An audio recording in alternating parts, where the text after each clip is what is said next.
Mrs खरे Lalbagh girls inter college के YouTube channel पे आप सभी का स्वागत करती हूँ। आज मैं क्लास 12 के लिए फिजिक्स सीरीज़ का पार्ट 138 लेके आई हूँ। बच्चों, आज मैं बताऊँगी energy losses in transformer and utility of transformer in long distance power transmission.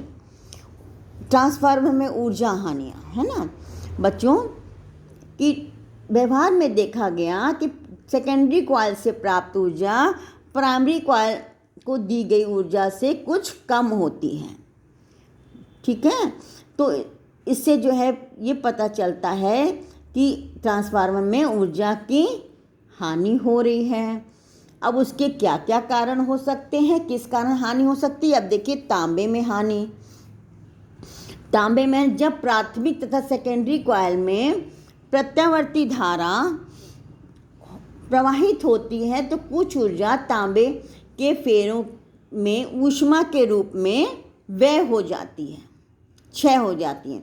तो कुंडली में उत्पन्न ऊष्मा को अवशोषित करने के लिए कुंडली के चारों ओर ठंडी हवा या तेल प्रवाहित किया जाता है। तांबे में हानि हो गई।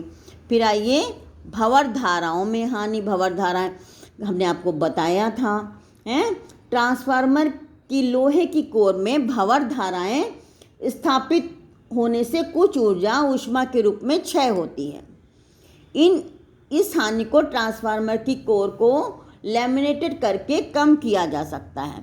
तो हमने बताया था, ट्रांसफार्मर का जो बताया था, तो कोर कहा था पत्तियों के फॉर्म में होगा, लैमिनेटेड होगा, तो भंवर धाराओं की संभावना कम हो जाती है। फिर आइए शैथिल्य हानि, हिस्टेरेसिस लॉस। बच्चों, प्रत्यावर्ती धारा के प्रत्येक चक्र में लोहे की कोर चुंबकित तथा विचुंबकित होती है। इस प्रक्रिया में भी ऊर्जा ऊष्मा के रूप में क्षय होती है। इस हानि को कम करने के लिए ऐसी चुंबकीय मिश्र धातु कोर को ऐसी चुंबकीय मिश्र धातु का बनाते हैं जिसके लिए क्षैतिज रूप का क्षेत्रफल कम से कम हो। क्षैतिज रूप आपने नहीं पढ़ा या कोर्स से हट गया है। ठीक है बच्चों। फ्लक्स हानि, है ना, देखिए फिर फ्लक्स हानि। अब देखिए, प्राथमिक तथा सेकेंडरी कॉइल की जो कपलिंग है कभी भी परफेक्ट नहीं होती। अतः प्राथमिक में जनित संपूर्ण फ्लक्स, चुंबकीय फ्लक्स द्वितीय से नहीं गुजरता। अभी हमने जो आपको बताया था कि कोई हानि ना हो तो प्राथमिक और सेकेंडरी का जो है चुंबकीय फ्लक्स सेम होगा।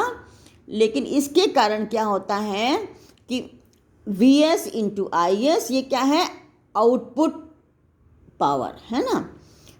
सेकेंडरी में के क्रॉस जो है विभवांतर और सेकेंडरी में धारा, तो ये क्या हो गया, सेकेंडरी की पावर, है ना।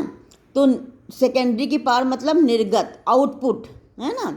और ये क्या है, प्राइमरी की पावर। तो सेकेंडरी निर्गत यानी आउटपुट पावर जो है इनपुट पावर से कम होती है। और इसका रेशियो जो है, इसको ईटा से रिप्रेजेंट करते हैं। ये क्या है, आउटपुट पावर, और ये क्या है नीचे, इनपुट पावर। इसको ईटा से रिप्रेजेंट करते हैं। ये दक्षता है ट्रांसफार्मर की। ईटा क्या है, ट्रांसफार्मर की दक्षता। ट्रांसफार्मर की दक्षता है। इसका मान हमेशा क्या होगा, 1 से कम होता है। ठीक है। अब आइए, वैद्युत शक्ति को दूर स्थानों पर भेजने के लिए ट्रांसफार्मर की उपयोगिता, है ना। अब देखिए, पावर हाउस में उत्पन्न वैद्युत शक्ति को नगर के मकानों में तार द्वारा भेजा जाता है। मकानों में प्रायः 200 वोल्ट तथा 200 वोल्ट पर वैद्युत धारा की आवश्यकता होती। यदि पावर हाउस में उत्पन्न शक्ति को 200 वोल्ट पर ही तार द्वारा भेजा जाए तो वैद्युत शक्ति का तारों में ऊष्मा के रूप में काफ़ी जो है क्षय हो जाएगा। अब मान लीजिए पावर हाउस में 20,000 वाट की शक्ति उत्पन्न की गई है और इसको 200 वोल्ट पर भेजें, है ना, तो कितनी धारा बहेगी तारों में? 100 एम्पीयर की धारा। तो इतनी प्रबल धारा से तारों में प्रति सेकंड बहुत अधिक ऊष्मा उत्पन्न होगी। इसके अतिरिक्त इस धारा के लिए बहुत मोटे तार की आवश्यकता होगी, क्योंकि धारा अधिक है तो तार का रेजिस्टेंस क्या होना चाहिए? कम होना चाहिए। कम रेजिस्टेंस का तार मोटा होता है, तो लाइन खड़ी करने में बहुत अधिक लागत आएगी। ठीक है, इन हानियों से बचने के लिए पावर हाउस को स्टेप अप ट्रांसफार्मर द्वारा उच्च वोल्ट पर तारों में भेज दिया जाता है। जैसे मान ली धारा को 1000 वोल्ट पे भेज दिया गया। अब कितनी धारा है? 20 एम्पीयर। ठीक है, तो ये धारा पतले तारों द्वारा भेजी जा सकती तथा इसमें ऊष्मा भी बहुत कम उत्पन्न होती। इस प्रकार उच्च विभव पर थोड़ी धारा को भेजकर उतनी ही विद्युत शक्ति का संचरण कर सकते हैं। जिस स्थान पर विद्युत सप्लाई करनी है वहाँ पे फिर क्या है, अब हमें 1000 वोल्ट नहीं चाहिए घर में, तो वहाँ पे स्टेप डाउन ट्रांसफार्मर से पुनः इसको 200 वोल्ट पे ले आते हैं। ठीक है, तो अब देखिए, अब इसकी जो है कुछ प्रत्यावर्ती धारा की धारा से तुलना, AC की DC से तुलना करना है ना। अब देखिए, आजकल जो है प्रत्यावर्ती धारा का ही उपयोग किया जाता है बच्चों, क्योंकि DC धारा की तुलना में इसके कुछ लाभ हैं। अब क्या लाभ हैं?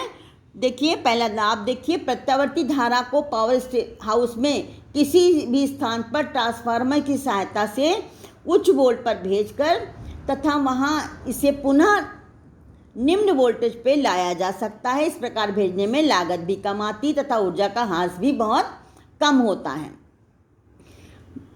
ट्रांसफार्मर का उपयोग DC धारा के लिए नहीं किया जा सकता, अतः DC धारा को एक स्थान से दूसरे स्थान पर भेजने के लिए ऊर्जा ह्रास भी बहुत होता है तथा लागत भी बहुत अधिक आती है। ठीक है, ये अभी हमने आपको बता दिया कैसे, है ना, अभी बताया है मैंने आपको।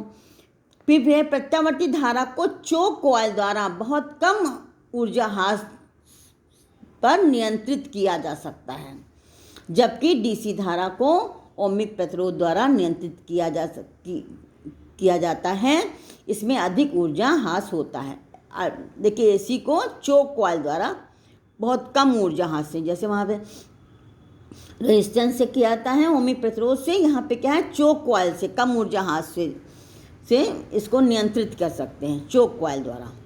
प्रत्यावर्ती धारा वाले यंत्र जैसे विद्युत मोटर DC धारा वाले यंत्रों की तुलना में अधिक सुदृढ़ तथा सुविधाजनक होते हैं। जहाँ DC की आवश्यकता होती है वहाँ रेक्टिफायर द्वारा प्रत्यावर्ती धारा को DC में बदला जा सकता है। अभी रेक्टिफायर आप पढ़ लोगे बच्चों, है ना, ये इसके लाभ हो गए। अब कुछ इसकी हानियाँ भी हैं, कुछ दोष भी हैं इसमें, है ना। प्रत्यावर्ती धारा DC धारा की तुलना में अधिक खतरनाक है। प्रत्यावर्ती धारा वाले तार को छू जाने पर मनुष्य को DC धारा की तुलना में अधिक तीव्र झटका लगता है।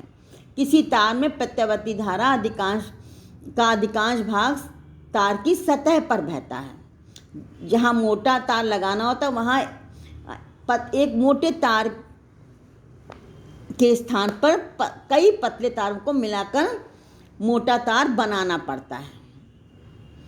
इलेक्ट्रोलिसिस है ना, इलेक्ट्रोप्लेटिंग आदि में केवल DC धारा का उपयोग किया जाता है, प्रत्यावर्ती का नहीं। ये इसकी कुछ हानियां हैं, कुछ कमियां हैं। ठीक है बच्चों, आज के लिए बस इतना ही, मिलते हैं नेक्स्ट पार्ट में।